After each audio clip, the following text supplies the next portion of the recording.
Sinteticamente, perché arriva anche più forte il messaggio, mi creda, oggi voi avete presentato una, mi verrebbe da dire una proposta di legge, credo, un'iniziativa un disegno di legge di iniziativa popolare. Sulla quale l'Italia dei Valori e lei in particolare da tempo punta. Che cosa avete presentato? Sì, un disegno di legge di iniziativa popolare per dire no al gioco d'azzardo promosso dallo Stato, no a videopoker, no a slot machine, no a giochi online. Noi riteniamo che sia una piaga del nostro paese. Sono 900.000 persone che sono dipendenti dal gioco, a fronte delle 500.000 che sono dipendenti da stupefacenti.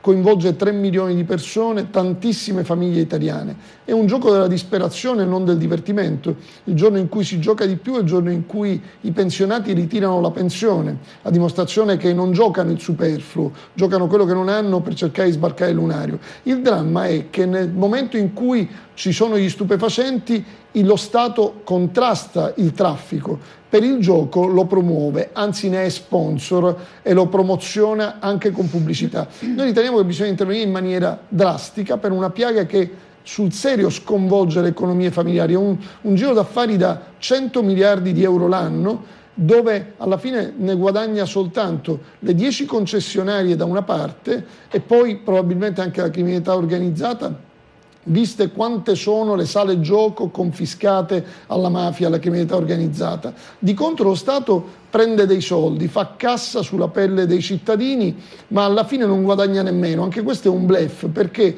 allo Stato rimangono circa 7 miliardi di euro l'anno.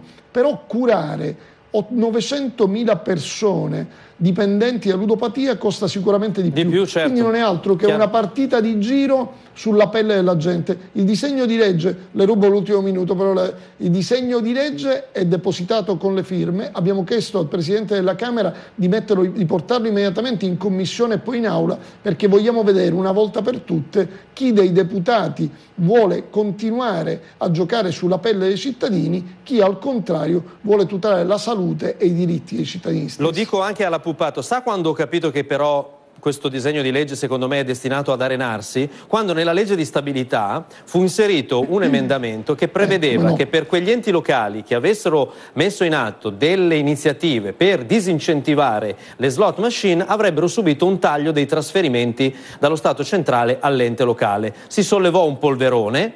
Io capisco che è una questione di contabilità, ma dietro a una decisione di contabilità ci può essere anche una scelta politica. Secondo me, bellissima l'iniziativa che io sottoscrivo, ma rimarrà carta bianca.